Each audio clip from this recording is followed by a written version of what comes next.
복된 주일에 우리에게 주신 하나님의 말씀은 사도행전 16장 6절에서 10절까지 말씀입니다. 신약성경 215면 사도행전 16장 6절에서 10절까지 말씀을 한 목소리로 함께 읽겠습니다. 성령이 아시아에서 말씀을 전하지 못하게 하시거늘 그들이 부르기아와 갈라디아 땅으로 다녀가 무시아 앞에 이르러 비두니아로 가고자 애쓰되 예수의 영이 허락하지 아니하는지라. 무시아를 지나 드로아로 내려갔는데 밤에 환상이 바울에게 보이니 마게도냐 사람 하나가 서서 그에게 청하여 이르되 마게도냐로 건너와서 우리를 도우라 하거늘 바울이 그 환상을 보았을 때 우리가 곧 마게도냐로 떠나기를 힘쓰니 이는 하나님이 저 사람들에게 복음을 전하라고 우리를 부르신 줄로 인정함이러라. 아멘. 시온 찬양대가 하나님께 찬양 드리시겠습니다.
아멘.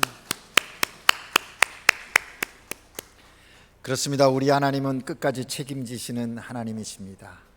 사랑하는 하나님의 자녀들을 지키시고 또 사랑하심이 다함이 없이, 눈동자의 움직임도 없이 우리를 지켜보시면서 또 사랑하시는 하나님입니다. 성령 강림주일에 그런 하나님께 예배드리는 여러분 모두는 행복한 사람임이 분명합니다. 오늘은 펜테코스테 성령 강림 주일입니다. 성령 강림절은 사도행전 2장에 나오는 초대교회 성도들이 성령을 체험하는 것을 기념하면서 교회에게 정해진 절기입니다. 예수님께서 부활하시고 승천하시기 전에 제자들을 향하여 예루살렘을 떠나지 말고 내게서 들은 바 아버지께서 약속한 것을 기다리라, 그렇게 말씀하셨습니다. 예수님의 이 부탁의 말씀을 기억하면서 성도들이 모여서 마가 요한의 다락방에서 기도했습니다. 그날이 오순절이었고 그날 성령이 불같이 임하게 되었던 것입니다. 성령 충만의 역사가 그 기도하는 공동체 가운데 있었고 그 성령 충만으로 말미암아 교회가 탄생하게 되었던 것입니다. 성령 충만함을 받은 초대교회 성도들의 삶은 이전과는 다른 삶이었습니다. 자신들의 지혜와 능력으로 산 것이 아니라 하나님이 주시는 지혜와 능력으로 삶을 살았습니다. 그래서 그들의 공동체의 특성이 사도행전 2장과 4장에 보면 하나됨의 공동체로 서로 사랑하며 떡을 떼며 주의 말씀을 사모하는 그런 은혜 예배 공동체로 있었음을 확인할 수가 있습니다. 오늘 우리도 이 세상을 살아가는 동안 우리에게 반드시 필요한 것이 있는데 그것은 성령 충만입니다. 예수 그리스도를 믿어 하나님의 자녀된 우리가 그 하나님의 자녀됨의 권세를 가지고 이 땅을 살아가는데 절대적으로 요구되어지는 것은 성령 충만함이라 하는 것입니다. 우리는 예수 믿는 것으로 멈춰서는 안 될 것입니다. 예수 믿고 나서 그 다음 단계인 성령 충만함의 단계에 들어가야 합니다. 그래서 늘 사모하며 살아야 합니다. 성령이여 내게 충만히 임하시옵소서. 성령이여 내 삶에 역사하셔서 하나님의 뜻이 하늘에서 이룬 것처럼 내 삶의 모든 순간 속에서 이루시옵소서라고 우리는 기도하면서 그렇게 살아가야 합니다. 그러한 삶을 사는 사람들의 삶의 문제와 어려움은 세상 속에 동일하게 있을 수 있지만 그 문제와 어려움을 보는 관점이 다르고 그 문제와 어려움을 대하는 태도가 예전과 다르게 된다라는 사실입니다. 그래서 우리는 성령 하나님, 그분을 늘 사모하고 그분과 함께 삶을 살아가야 합니다. 여러분, 사람들은 무언가에 이끌려 살아갑니다. 세상 사람들 가운데 본능에 이끌려 삶을 사는 사람들이 있습니다. 모든 것이 육체적인 본능과 자기 이기적인 욕망에 의해서 움직여지는 것입니다. 이렇게 자기 충동대로 삶을 살면 사람 구실을 할 수가 없는 것이죠. 사람이라고 하나 그는 본능에 이끌려 살아가는 사람인 거죠. 죄송합니다마는 그런 사람을 우리는 동물적 본능에 이끌려 사는 짐승이라고 해도 틀림이 없을 것입니다. 또 하나의 이끌림이 있습니다. 그것은 바로 이성에 이끌려 사는 것이지요. 모든 것을 합리적인 판단과 이성적 사고를 가지고 살아가는 것. 사람들이 이런 사람 괜찮은 사람이라고 이야기합니다. 지성인이라고 말할 수도 있습니다. 저 사람 참 이성적인 삶을 사는 사람이다 라고 말하죠. 모든 것을 합리적으로 판단하고 이성적인 사고를 가지고 분별하며 살아갑니다. 나름 괜찮은 삶이라고 할 수 있겠죠. 그러나 여러분, 모든 것을 이성적으로만 판단하고 행동하기에는 내 생각의 그 틀이 너무 좁다라는 것입니다. 제한되어져 있다는 것입니다. 그래서 모든 것의 판단, 생각의 기준이 자기에게 초점이 맞춰져 있게 되는 것이죠. 결국 내 생각 밖을 벗어나지 못하는 거예요. 그 이성의 틀 안에 갇혀버리고 만다라는 것입니다. 마지막 세 번째 이끌림이 있는데 그것은 바로 성령에 이끌려 사는 사람입니다. 오늘 하나님께 예배드리는 우리 그리스도인들은 이 성령에 이끌림 받는 삶을 살아가는 사람들인 것이지요. 육체적인 본능도 있고 이성적인 냉철한 판단도 있지만 한 걸음 더 나아가 성령의 감화와 인도하심을 따라 삶을 살아가는 겁니다. 성령에 이끌림 받는 사람이라 해서 본능도 무시하고 이성도 무시하는 것 아닙니다. 그 모든 것이 함께 있지만 성령이 그 본능과 이성을 다스려 주기에 사람다운, 하나님의 자녀다운 삶을 살아갈 수 있다라는 것이죠. 여러분은 무엇에 이끌려 삶을 살아가고 계십니까? 우리가 무엇에 이끌려 사느냐에 따라서 그 삶의 결과가 확연히 달라지는 것입니다. 이 이끌림의 구분을 사도 바울은 갈라디아에서 분명하게 말합니다. 성령에 이끌려 사는 사람은 성령의 열매를 맺는다. 본능과 이성에 이끌려 삶을 살아가는 사람들은 육체의 열매를 맺을 수밖에 없다라고 갈라디아서 5장에서 말합니다. 여러분, 오늘 하나님께 예배드리는 여러분 모두는 성령에 이끌려 성령의 열매, 사랑과 희락과 평과 오래 참음과 자비와 양성과 충성과 온유와 절제의 열매가 늘 맺혀지는 하나님의 사람들로 살아가시기를 주님의 이름으로 축복합니다. 여러분, 우리가 신앙생활 하면서 참 어려움이 많지요. 나름 각자 어려운 것들을 이야기하라면 다양할 것입니다. 그런데 여러분, 가장 어려운 것이 뭐라고 생각하십니까? 저는 가장 어려운 것 중에 하나가 하나님의 뜻을 분별하는 것이다 라고 말하고 싶습니다. 아니 목사님, 우리가 늘 성경을 읽고 기도하면서 하나님의 뜻을 알아서 이것이 하나님의 뜻이라고 생각하고 삶을 살아가는데 그게 뭐 어렵습니까? 많은 사람들이 하나님의 뜻을 많이 말하는데 정말 그것이 하나님의 뜻 맞습니까? 우리가 예수 그리스도 안에서 신앙의 삶을 살면서 하나님의 뜻을 분별하는 것은 생각같이 그렇게 만만치 않습니다. 쉽지가 않아요. 누군가가 이것은 하나님의 뜻입니다 라고 얘기해서 귀 기울여 보면 대체로 자기 뜻과 바라는 것을 중심으로 하나님의 뜻을 이야기할 때가 많이 있음을 발견하기 때문입니다. 여러분은 하나님의 뜻을 깨닫고 하나님의 뜻 가운데 살아가십니까? 우리는 늘 물어야 하는 것이지요. 내 생각과 말과 내 삶의 모습 속에서 하나님은 어떤 뜻을 가지고 계시는가? 어떤 뜻 안에서 살기를 원하시는가? 늘 묻고 그 뜻에 맞추어 삶을 살아가는 성숙함이 우리들에게 있어야 할 것입니다.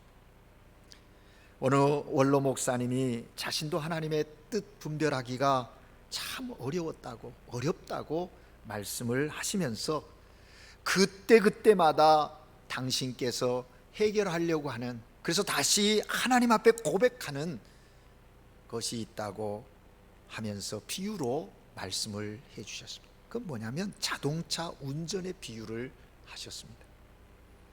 자동차를 운전할 때 앞으로 갈지 뒤로 갈지를 결정해야 할 때에 기어를 중립에다 놓는다는 것이죠. 두고 생각하느라 내가 지금 앞으로 가야 할까? 물론 운전하면서 이렇게 가만히 세워놓고 그런 건 아니죠. 그러나 그 순간적인 것이지만 그렇다는 거예요. 우리가 하나님의 뜻을 분별하고 그 뜻 가운데 살기를 소망할 때 이와 같은 태도가 필요하다는 겁니다. 자신의 생각과 판단을 중립에 두고 하나님의 명령을 기다리는 것이 그 해결의 방법이라는 거예요. 내 스스로 앞으로 가고 내 스스로 뒤로 가고 결정할 것이 아니라 그 모멘트, 그 순간에 중립의 자리에 놓아야 된다는 거예요. 굉장히 공감한 이야기였습니다. 그렇습니다. 여러분, 신앙생활을 할 때 기어를 중립에 두고 하나님의 명령을 기다린다는 것, 그것은 참으로 중요한 이야기입니다. 믿음의 사람들은 믿음의 기어를 중립에 두고 하나님의 뜻을 분별할 때, 기어를 중립에 둘 때 하나님은 우리에게 말씀해 주시거든요. 이것이 내 뜻이다. 그럴 때 우리는 그 뜻을 순종하며 나가야 합니다. 그러기 위해서는 뭐예요? 기다림이 필요해요. 오늘 현대 사회는 너무나 속도를 강조하면서 조급해합니다. 기다림이 없습니다. 기도를 해도 그렇고 뭔가 하나를 해도 신앙의 삶에서도 조급해요. 너무 성급해요. 금방 뭐 다 된 것처럼, 될 것처럼 그런다는 것이죠. 기다림이 필요합니다. 신앙에는 기다림이 참으로 중요하다라는 것이죠. 그런 의미에서 믿음은 기어를 중립에 놓고 하나님의 뜻이 드러나고 이루어질 때까지 기다릴 줄 아는 인내가 필요한 것입니다.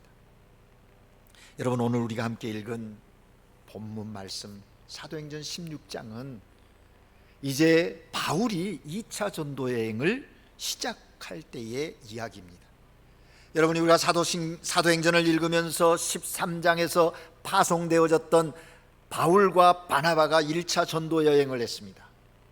그리고 성공리에 마치고 돌아와서 안디옥 교회 쉼을 얻으면서 교제하는데 그 안디옥 교회 안에 문제가 있었지요. 다툼이 있었어요.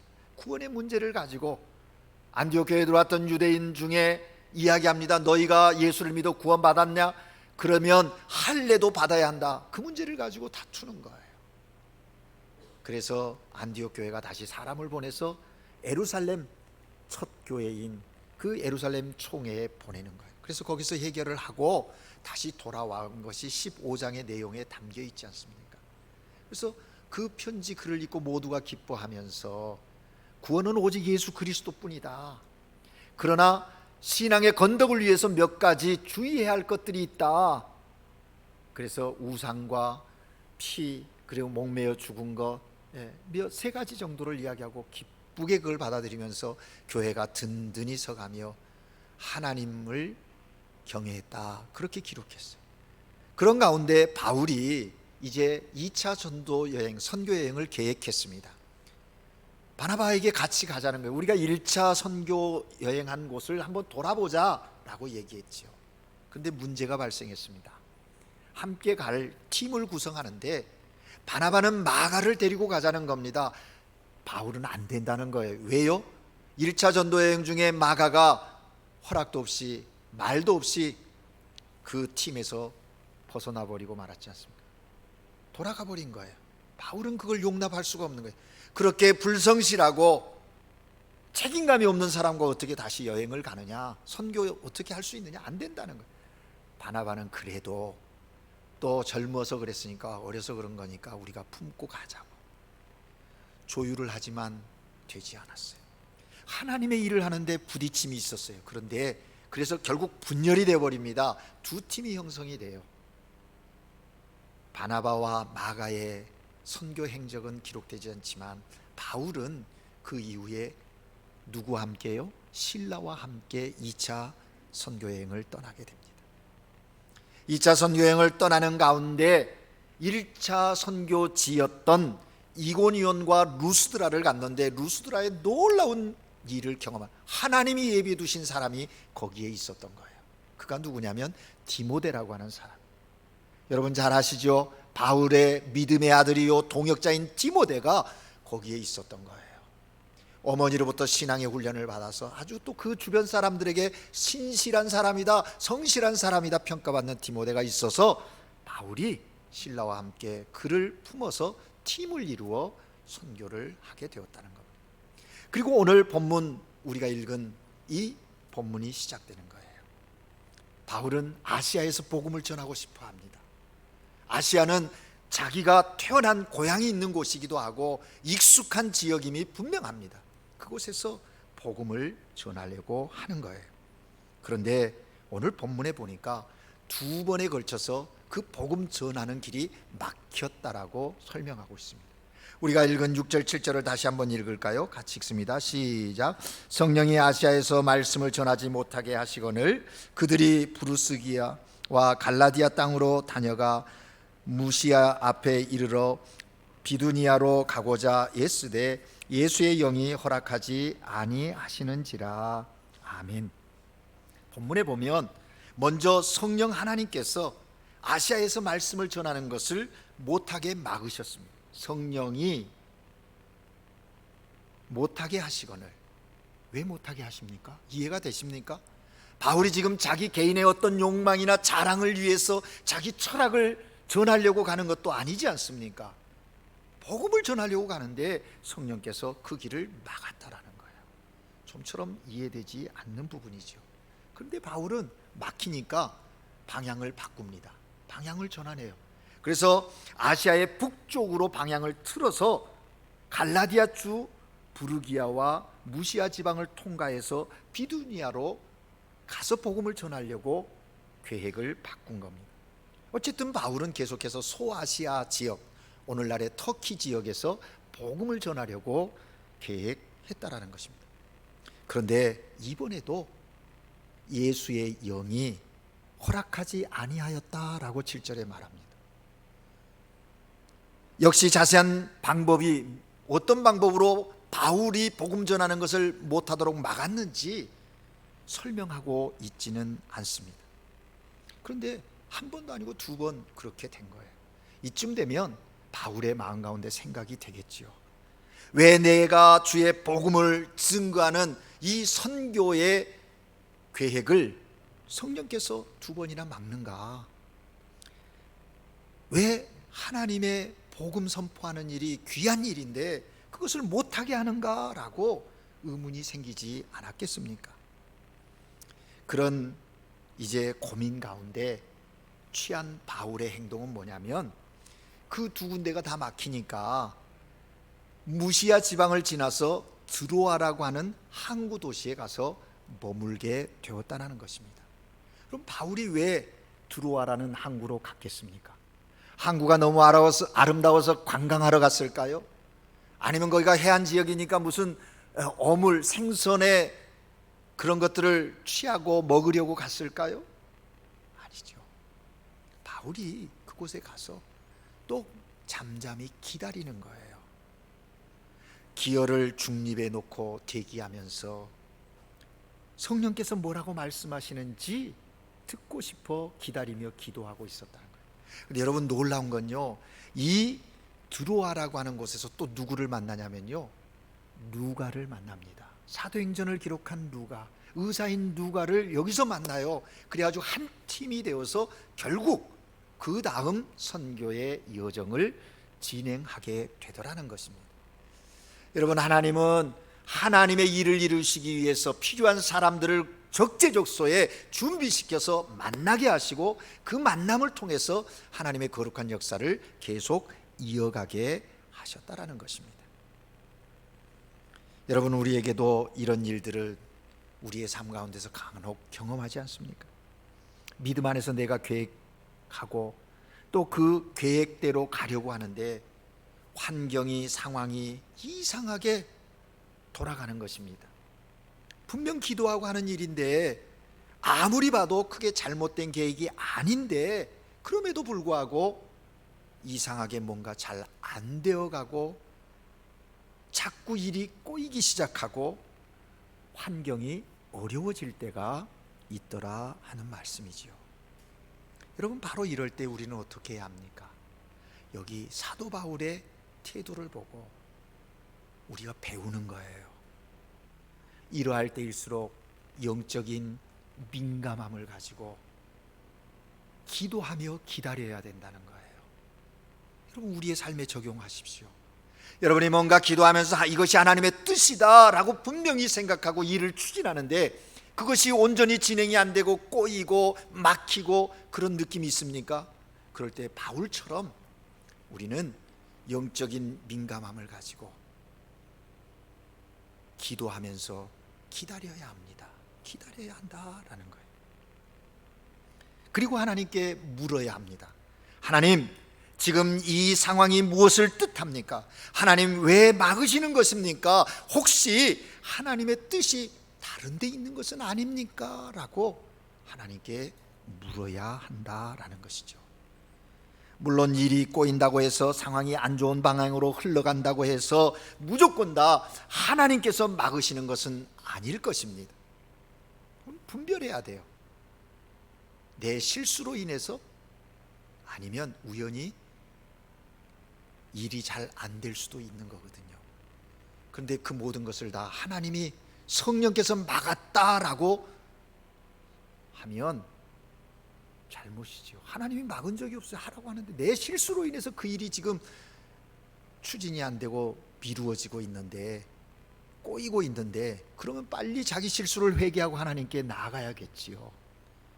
그러나 내 실수도 아니고 우연도 아닌데 하나님이 분명히 막은 것인데 그것도 분별 못하고 자기 고집 부리면서 그냥 행하려고 하는 것도 온전치 않다라는 것이죠. 그래서 우리가 영적인 민감함을 가져야 한다는 것은, 물건이 고장났을 때 정확한 원인을 찾아야 고칠 수 있는 것처럼 우리의 이 상황을 잘 분별할 수 있어야 한다라는 것입니다. 본문에 보면 바울은 아시아 지역에서 복음 증거하는 일이 어려워질 때 자기의 뜻을 고집하지 않았어요. 첫 번째도 두 번째도. 그래서 드로아에 가서 기다리고 있는 거예요. 어떤 면에서 보면 아시아에서 복음을 전하는 그것이 자기에게 너무 익숙하고 편안한 곳인데, 두 번에 걸쳐서 막히고 지금 드로아에 와서 기아를 중립해 놓고 하나님의 분명한 뜻을 기다리고 있는 바울의 모습,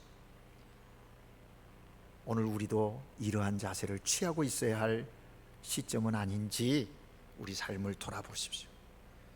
개인의 경건의 문제, 사업의 문제, 또 어떤 관계의 문제, 모든 면에서 이 원리를 한 번쯤 적용해 봐야 한다는 것이죠. 바울처럼 잠시 길을 멈추고 대기하면서 하나님의 뜻을 물어야 합니다. 주여, 그렇다면 내가 어디로 가야 하겠습니까? 하나님의 뜻은 무엇입니까? 지금 무엇 하기를 원하십니까? 우리가 언제나 삶을 성령님에 의해서 이끌리심을 받아 하나님의 뜻을 따라 사는 그런 삶이 되어야 합니다. 이게 신앙 원리에 있어서 대단히 중요한 원리라는 것이죠. 여러분, 또 오늘 본문에서 우리가 주목해야 할 것 하나 있습니다. 그건 뭐냐면, 그렇게 드로아에서 바울이 대기하고 기다리고 있는, 기도하면서 대기하고 있는데 어떻게 됐어요? 성령께서 바울에게 말씀하시는 거예요. 그게 9절 10절 아닙니까? 9절 10절에 보면 밤의 환상이 바울에게 보이니 마게도냐 사람 하나가 서서 그에게 청하여 이르되 마게도냐로 건너와서 우리를 도우라 하거늘. 바울이 그 환상을 보았을 때 우리가 곧 마게도냐로 떠나기를 힘쓰니 이는 하나님이 저 사람들에게 복음 전하라고 우리를 부르신 줄 인정함이라. 바울이 믿음의 기여를 중립에 놓고 하나님을 기다릴 때 성령께서 바울의 꿈 가운데 말씀하신 거예요. 환상으로 보여주셨죠. 비전이거든요. 건너와서 우리를 도우라. 바울은 이 생생한 환상을 기억하면서 여기에 하나님의 뜻이 있다고 분명히 깨달았어요. 그리고 행동했어요. 어떻게 해요? 오늘 본문에 보면 곧이라는 단어가 있습니다. 보았을 때 우리가 곧, 이 말은 머뭇거리지 않았다는 거예요. 지체하지 않았다는 겁니다. 즉시로 그렇게 해석할 수 있을 것입니다. 기도하고 기다렸더니 하나님이 구체적으로 하나님의 뜻을 보여줬어요. 그 뜻은 자기가 품었던 과거의 뜻과는 다른 새로운 계획을 보여주신 거지요. 거기에 그는 깨닫고서 떠나기를 힘썼다. 마게도냐로 떠나기를. 바울은 아시아에 관심이 있었지 않습니까? 그런데 마게도냐, 지금으로 말하면 유럽 지역이거든요. 거기에 관심 힘쓰게 되었다. 그리고 그 확인했다는, 인정한다는 말은 확인을 하고서 머뭇거리지 않고 즉시 행했다라는 말을 하고 있는 거예요. 여러분, 이 사건은요, 세계 역사에 놀라운 변화를 일으킨 사건이에요. 기독교 선교 역사에 엄청난 장을 여는 전환점이 되어지는 사건이라는 것을 우리는 주목해야 합니다. 기독교가, 그리스도교가 아시아에서, 바울이 지금 아시아에 계속 복음을 전하고 싶어 하잖아요. 아시아에서 출발했는데 유럽으로 넘어가게 돼요. 여러분, 예수님이 동양인입니까? 유럽인입니까? 서양 사람입니까? 우리는 서양에서 선교사가 들어오고 또 사진을 보면 늘 그냥 노란 머리에 파란 눈으로 그려진 예수님만 보니까 그분이 서양 사람인 줄 알아요. 그렇지 않아요. 만약에 바울의 이 사건이 없었으면 아시아에 머물고 말았을 거예요. 그죠? 하나님은 바울이 보는 그런 협소한 아시아 지역에만 제한되기를 원치 않아요. 더 멀리 확장되어지기를 원하셨던 거죠. 그래서 보여주셨어요. 하나님은 영적인 민감함을 가지고 기도하며 기다리는 사람에게 분명히 하나님의 뜻을 보여주십니다. 어떤 방법을 통해서든지 당신의 뜻을 보여주시는 거예요. 오늘날 어떨까요? 바울처럼 이런 환상을 통해서, 꿈을 통해서 보여주실까요? 그런데 이게 좀 극히 적은 부분으로 나오고 있죠. 가장 많은 것은 뭐냐면 믿음의 사람들과의 대화를 통해서, 또 기록된 말씀을 통해서, 선포되어지는 말씀을 통해서 하나님의 뜻이 무엇인지, 우리를 향한, 나를 향한 하나님의 뜻이 무엇인지 말씀하십니다. 때로는 환경의 변화를 통해서도 우리로 하여금 하나님의 뜻이 여기 있다고 깨닫게 하실 때도 있다라는 것입니다. 그래서 우리는 영적인 민감함을 가지고 늘 살펴보아야 하는 것입니다. 하나님의 뜻, 그 뜻이라고 확인되어지면 머뭇거리지 말고, 미루지 말고 곧 즉시 순종하는 자세가 필요해요.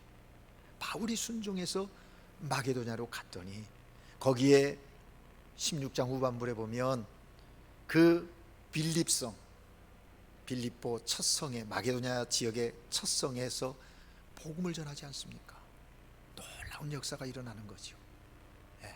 그리고 루디아라는 여인을 또 만나고, 그래서 빌립보 교회가 세워지는 놀라운 역사가 있게 됩니다. 순종의 열매가 거기에 나타남을 볼 수가 있습니다. 이제 이 본문에서 마지막으로 또 우리가 하나 중심에 주목해 보아야 할 것은 바울의 관심과 하나님의 관심의 차이가 있음을 발견하는 것이죠. 바울의 계획과 하나님의 계획이 차이가 있는 것을 여기서 느끼지 않습니까? 바울의 관심은 자신이 태어나고 자란 아시아 지역에 있었다면, 하나님의 관심은 더 넓은 유럽 지역에 있었다고 하는 것이죠. 하나님은 유럽의 복음을 증거해서 전 세계를 지배하고 있는, 그 당시에 전 세계를 지배하고 있는 로마를 통해서 그리스도의 복음이 온 땅에 흘러가기를 원하시는 큰 그림을 그리고 계셨다라는 것입니다. 세계의 복음을 확장하는 계획을 하나님은 갖고 계십니다.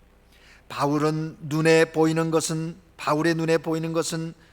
차로 지금 당장 자기 눈앞에 보이는 것에 중심에서 생각하고 있지만, 하나님은 눈에 보이는 것을 넘어서 보이지 않는 그것, 현재뿐만 아니라 미래까지 담고 계시는 것을 확인할 수가 있다라는 것입니다. 이런 하나님의 생각과 바울의 생각, 분명히 차이가 있어요. 여러분의 생각과 하나님의 생각의 차이는 어떻습니까? 관심의 차이는 어떻습니까? 하나님은 이사야를 통해서 우리에게 말씀하십니다. 이사야 55장 8절에 보면 내 생각이 너희 생각과 다르며 내 길은 너희 길과 다름이니라, 여호와의 말씀이니라. 그렇게 바울과 하나님의 생각의 차이를 보세요. 우리와 하나님의 생각, 나는 내가 원하는 것을 중심으로 생각하고 판단하는데, 하나님은 나 개인뿐만 아니라, 그것도 소중히 여기지만 동시에 타인 모두를 동일하게 중요시 여기는 분이신 거죠. 우리는 눈에 보이는 현재로 모든 것을 판단하고 결정하는데, 하나님은 눈에 보이는 현재 것만 아니라 보이지 않는 미래 것을 소중히 여기시면서 생각하고 판단하시는 분이세요. 우리와 하나님의 관심의 차이가 느껴지는 부분입니다. 여러분, 신앙의 성숙이란 무엇일까요? 신앙의 성숙이란요, 이 하나님의 관심, 하나님의 생각과 나의 관심, 나의 생각과의 사이에 있는 그 갭을 좁히는 거예요. 벌어져 있는 간격을 좁히는 것이 신앙의 성숙이다라는 거죠. 우리들은 삶을 살아가면서 현재 이루어지는 일들 속에 한정되어지니까 지금 당장 나를 서운하게 하고 섭섭하게 하고 힘들게 하는 것들로 인해서 원망 불평하는 것이죠. 그러나 하나님의 관점에서, 하나님의 계획 속에서 그것을 다시 한번 뒤집어 보면 그 속에 하나님의 뜻이 있고, 나를 성숙케 하시고자 하시는 하나님의 놀라운 계획이 있고, 또 그러한 것들을 통해서 복음이 증거되기를 원하시는 하나님의 계획하심이 있다는 것을 발견하게 되는 것이죠. 여러분, 여러분의 삶을 돌아보십시오. 지금 힘들고 어렵지만 믿음으로 인내하며 하나님의 시선으로 바라보고 나아가면 시간이 지난 후에 분명히 감사하게 될 것입니다. 아, 여기 하나님의 은혜가 있었구나, 이것이 하나님의 뜻이었구나 깨닫고 하나님을 찬양하게 될 것입니다. 그날이 저와 여러분 속에 있기를 주의 이름으로 축복합니다. 오늘 하나님께 예배드리는 여러분, 성령의 충만함을 사모하십시오. 그리고 성령께서 나를 인도하시도록 나 자신을 늘 삶의 기여를 중립에 놓듯이 두고 주님을 바라보십시오. 이번 주 설교를 준비하면서 제 마음 가운데 계속 불려지는 찬양이 있었습니다. 여러분도 아는 찬양이죠. 주님 말씀하시면 내가 나가리다. 주님 뜻이 아니면 내가 멈춰 서겠습니다. 나의 가고 서는 것이 주님의 뜻 안에 있으니 오 주님 나를 이끄소서, 오 주님 나를 이끄소서. 여러분, 이 찬양이 사도 바울의 고백이요, 오늘 하나님께 예배드리는 하나님의 자녀된 우리의 고백이 되어야 할 것입니다. 그럴 때 우리의 삶을 통해서 하나님은 마음껏 하나님의 일을 이루어 가게 될 것입니다. 그러한 교회가 되어질 때 오늘 이 역사 속에 하나님은 우리를 통해서 하나님의 놀라운 일들을 쉼없이 이뤄 가실 것입니다. 그러한 기쁨, 그런 은혜가 우리 모두에게 있기를 주님의 이름으로 축복합니다. 기도하겠습니다. 사랑의 하나님 아버지, 예수 그리스도로 말미암아 구원받아 하나님의 자녀된 우리, 거기에 만족함, 감사 있지만 한 걸음 더 나아가 주께서 우리에게 맡기신 사명을 위하여 우리가 성령에 충만하기를 원합니다. 성령 하나님이 우리 안에 함께 하시오니 성령 하나님께서 인도하시는 대로 순종하며 나아가게 하옵소서. 하나님의 뜻이 무엇인지 깨닫고 성령 하나님이 주시는 능력과 은혜로 그 모든 일들을 넉넉히 감당하는 하나님의 사람들로 살아가게 하옵소서. 주여, 주님 앞에 나아갑니다. 주께서 말씀하시면 가라 하면 가고 서라 하면 서고, 주님 뜻 안에서, 주님 이끄심 속에서 삶을 살고 싶습니다. 이번 한 주간도 성령 하나님의 이끄심 속에 삶을 살아가는 복된 성도들 모두가 되게 하여 주시옵소서. 영광 받으시옵소서. 예수 그리스도 이름으로 기도합니다. 아멘. 찬송